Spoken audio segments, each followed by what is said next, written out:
All right.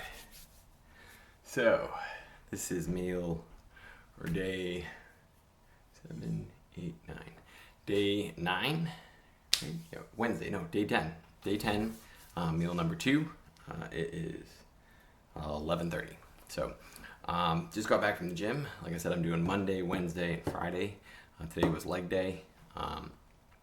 And obviously, I love doing back and chest because I think they're opposing muscles. And then you're only doing using all these joints one day. Then you get Tuesday, Wednesday, Thursday off. Then Friday I do arms, and obviously I use those joints again. And then I get Saturday, Sunday off. So it's giving my joints a big rest because once again my apprehension is joint pain. So, but I lifted for Monday, no pain. I lifted with my knees, which was amazing. No pain in the joints. So I'm pretty stoked about that. One thing I screwed up this morning. I ended up mixing up green pills. I put in 5 kelp. I usually only do 1 kelp. And usually anytime I introduce new foods, it's like you gotta slowly build up. But I was at the gym and my tummy was going making weird noises. I had a lot of gas. So doing leg press and farting away. Came back and was like, what's going on here? And then I was like, friggin' kelp, god damn it. Mixed it up. I mean, green pill. So so that was a little bit of a screw up on my behalf, but I have now fixed it. Let's start taking some pills, and then I'll tell you about a little bit of research yesterday.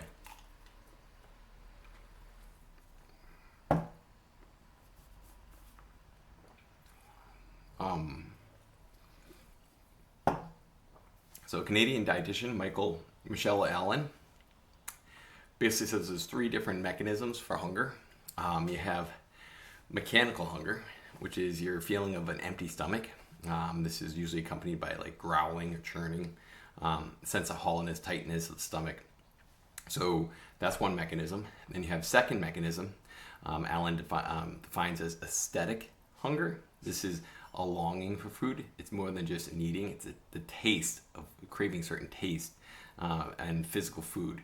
It's also about emotional reasons. Celebratory, it's your birthday or some event. Grief, someone just died and I want to eat. Comfort food, nostalgia. This has a lot to do with Pavlov's law. You always eat at noon. And noon comes around, you're expecting food. If you go over for a big party and everyone's going to sit down and eat, you're expecting to eat. So that's number 2. And then number 3, so that's aesthetic hunger. And number 3 is actual chemical hunger. This is shaky, weak, lightheaded. If you forget to eat food or don't have time, these are feelings that come directly from your stomach, but from your blood. The glycogen stores and even chemicals from depleted vitamins. This would also be like a ghrelin, right? So ghrelin releases in your stomach and makes you feel super hungry.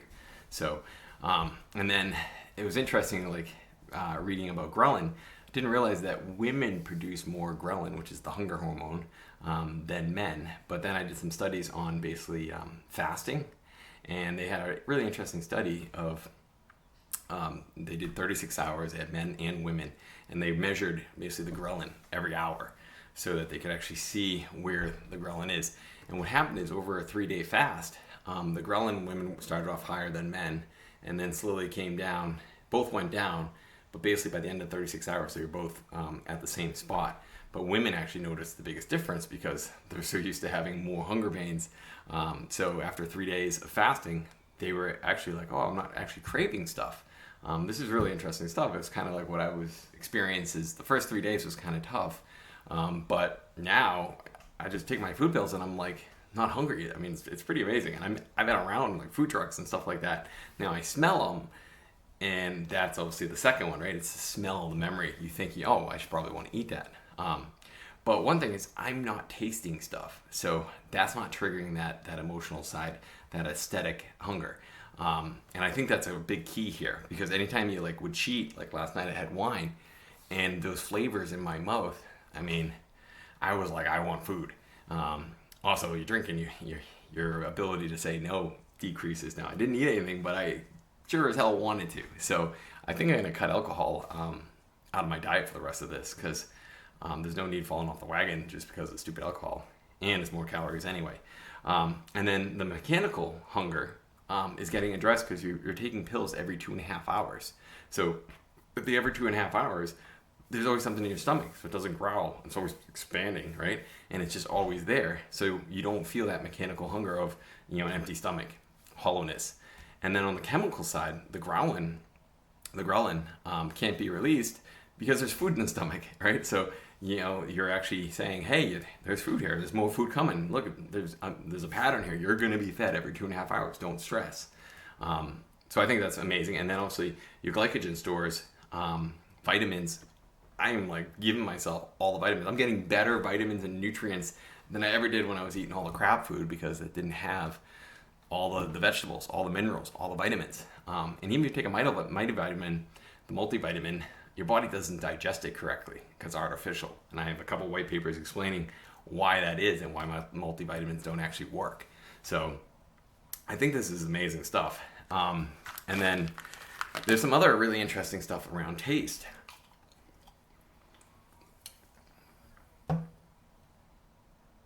So there's a bunch of interesting studies. Parker and Chapman, 2004, they were basically talking about why basically people who lose their taste lose their appetite. So as people get older, you end up having issues where the elderly don't want to eat. And the reason is they're not tasting their food, so it doesn't trigger that aesthetic hunger. So if you don't have that desire because you're like, I'm not getting the reward sense of like putting sugars and salts and all the different taste buds. You have 500 different taste buds on your tongue, 3 to 500. Then you'd obviously not desire food as much. And in this case, we're not tasting anything, kind of knocks that out. And this I think actually could be really good for elderly people because they don't get their calories, they don't get their nutrients, and they're used to taking pills already. So this could be another way to get more pills. Or more calories into them and nutrients. So anyway, I thought that was really interesting. And then there was some studies where basically people had lost their taste because of medicine. Even some fungal medicines can actually make you lose your taste. I thought that was kind of crazy. Or people had like a surgery on their throat and then lost the ability to taste. And people lost like 74 kilograms. And then as soon as their taste buds came back, boom, they went back to a normal diet, and all of a sudden they started putting it back on. But one of them were suggesting this should be like an alternative to, what is it when they actually staple the stomach for obese people? They were saying, hey, we could induce removing taste buds from people to make them skinny. And I was like, well, you don't have to reduce taste buds, you just take pills and you don't taste it, which is amazing. So really interesting stuff online here. So, and then, what was that? This one? Oh, stomach is empty. That was the ghrelin. So same thing. They're talking about the different ghrelin levels. So let me shut that. And then other than that, I did get an email. My results are in. So my next meal, I'll go ahead and compare my labs from last week or from the last time I tested it at the end of the year to now. And I'm crossing my fingers, hope my cholesterol down, I hope my metabolism's okay. Seeing I'm not taking that many calories. So super excited for this. So let me finish my pills and then next meal session, we'll jump into that.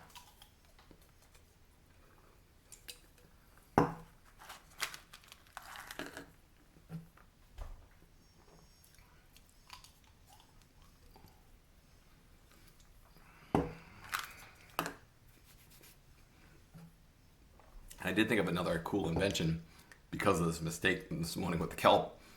I was thinking about designing a hardware device that sits in your kitchen, and you just pour all the different food pills into each one of these columns.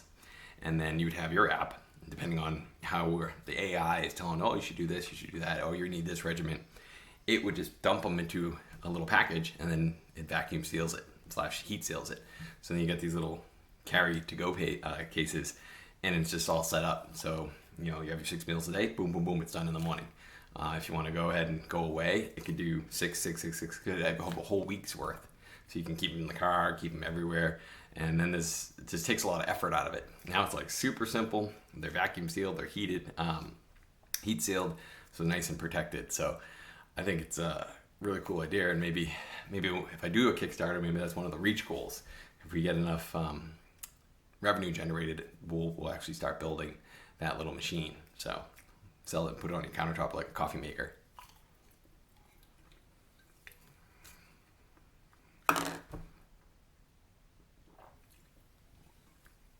All right, till the next meal.